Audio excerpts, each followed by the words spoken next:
Yeah, so I know in the news I said 9:45, but in the moment, things were really crazy. So 8:45, we going through kindergarten, and I saw some persons running to the opposite direction. So I told my daughter, well, something is going on. Mm-hmm. Let's go and check. So we got out the car, and when I get to the junction, I saw all of the students on the ground, a lot of blood. Mm-hmm. Two residents from the area, a gentleman and a lady, and Mm-hmm. your head, Mr. Carmichael, and several other teachers left the school, came out to, assist. The Mm-hmm. guy, he brought at least about 4 sheets. We cut the sheets into small bandages, and myself and other teachers just started to, apply pressure on the wounds, wrap some of the So, wounds. so before you go on, there was a lot of. So when you turned up on the scene, describe to us what you saw. The van overturned, and no other vehicles was involved in the accident. Apparently, the van was off route. Mm-hmm. The children climbed out of the van. The driver did not assist any of the students at all. The driver got out and walked away from the van. So the persons that were there assisting the students would have been parents, teachers, Lester Vaughan staff, myself and residents from the area. But the person that drove the van, he hopped out and just just And ready to just disappear. disappeared. Yeah, So is it that the bus the minibus it was how many persons were in the bus? approximately 25. Because when we had when the children came out of the minibus, they sat at the side of the road and we did a head count. And then during that head count, we got 23. Yes. And like 10 minutes later, persons brought two other students that left the van, went into the school to fit in because those two students were extremely frightened. So they went into the school and told, I didn't even mention anything, but Oh persons would have wow. seen. Yeah. So, the teachers brought back those two students, and everyone received medical attention. I must say that, the Lester Vaughan staff were really, really, really good on the ground. Mr. Carmichael, we had Miss Grant. I can't remember everyone's name, but, Mm-hmm. the staff from Lester Vaughan, especially deputy principal. Deputy principal she was there from start to end. Mm. So fantastic job from the staff, fantastic job from the police service, the ambulance service, the fire service, the And soldiers. everybody did a great job. But let me ask you, what so when you got there, the children were thrown out the bus on the on the road, or Yes, in the yes. bush? Explain. So the ZR van overturned, Yes. and then the driver, obviously his side was up in the air, so he climbed out, and then other children just had to climb out of the van as well. Mm-hmm. All of the children were on the left side of the road sitting, and a lot of blood, children panicking. At least about three children fainted. Three young ladies fainted. You serious? About what Yeah. age? What age were they? I assume between 12 and 14, ages of 12 and 14. Oh my goodness. And they just did, and they were they were watching, or they were in the van. Some were watching and some were in the van. And It was very hard. It was really tough because the teachers came out, and some teachers actually froze. They didn't even know what to do. So thankfully that other persons, Mr. Carmichael, myself, and a couple other persons, we just provided the aid necessary. Um, yes. I know a bit about first aid, so seeing the blood, I didn't get scared. I just jumped in and started to work. So when you got the, you said they got some sheets. The sheets were to tie so that the blood, so people would stop bleeding. Stop bleeding, yes. And Ah. one 13-year-old, her shoulder dislocated, shoulder cut up, arm bruised up really badly. The bone is showing, cuts in her head, and a teacher, English teacher, very very nice. She and I were trying to get this young lady Cam. So I told the young lady, well, remember, do you have any happy memories from in the vacation? Just think Mm-hmm. about a happy thought because those children were really traumatized. Mm. Oh my God. This is really sad this morning. So you're telling me that the children, so like that so the children would have been out of the van by now, right? Yes. All of the children were on the site. So those persons there, basically staff of the Vaughan school, teachers, the groundmen, security, um, parents, and then you have a couple residents from in the area. Wow. So children, when the van turned, then children were on top of children. Yes, all the Jeez. glass shatter. So a lot of children got cut up, face, hair, head, hands, feet, shoulders dislocated. So as you can see, children sitting on the side of the road. I can see the socks and so on there, Yeah. and it's the neighbors. The neighbors ran with sheets. Yes, please. Oh my goodness. Uh oh gosh, I can just imagine. How about parents? Did parents did the children get to connect with their parents? Because I know a Yeah. lot of them probably wouldn't have had cell phones. So Yeah. how did they get to their parents? Oh, there's a guy there. So myself and Mr. Carmichael and several other teachers would have given cell phones to we give the students our phones just to call parents. Mm, So parents received the phone calls there and then. Within 5 minutes, the ambulance service came with about six ambulance. Fire service came. So the service. One thing I would say, right, is that our healthcare providers, they really came through for our children today. They really did. mm, Doctors were on the site, nurses were on the site, so things like this showed us that showed me as an individual that we have people in places that really care, but we need to now take it now to another level. We need to protect our children because this would have put a strain on the healthcare system today. mm-hmm, Because shortly after this, they had a murder. So things like this. I don't think that we should be going through this as a country right now. mm-hmm. PSV owners and operators need to be a bit more cognizant. The guys offered the children alcohol, whiskey on the trip this morning. So how sure are we that happened? You heard the children saying Yeah, that, the children reported it. the children saying that he Yeah, offered them whiskey. yeah. Wow. And he passed the school, went went up to BRC, come around the back, and then as you see, the road is completely dry. He took Mm-hmm. the corner a little too fast, and then the van. Ah. So it is that he okay. Wow. And hmm. Oh goodness. But I mean, the irony of this thing that children are going to school early morning.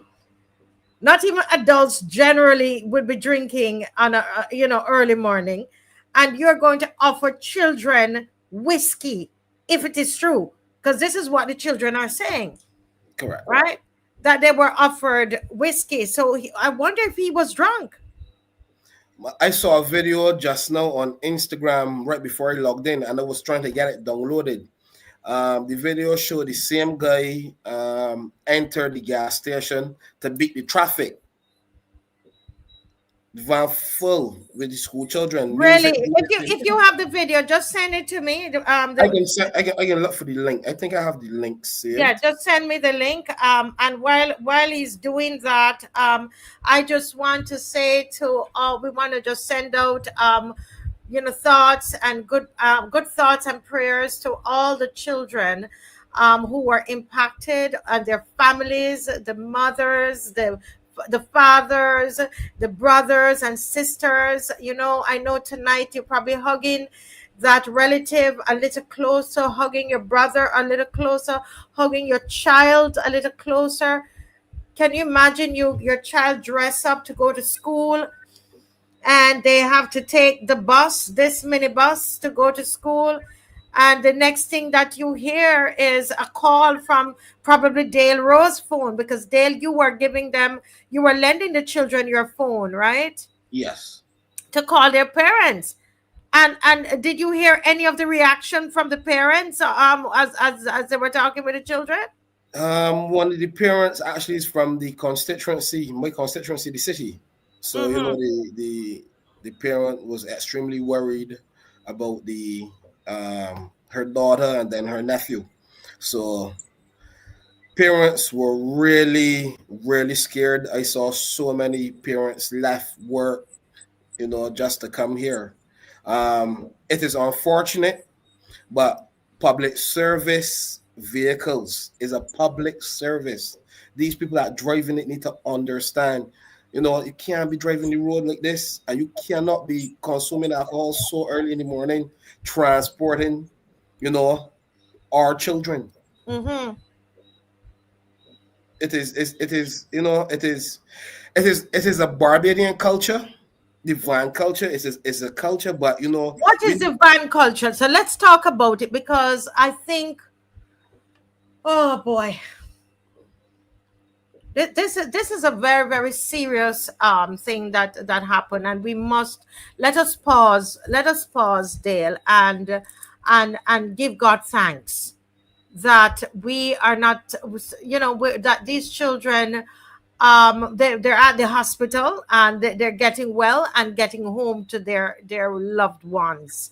Let's pause, and Father, we thank you that this was not more tragic than it is right now. I don't think Barbados, we can't take anything else. This would have been too tragic for us all.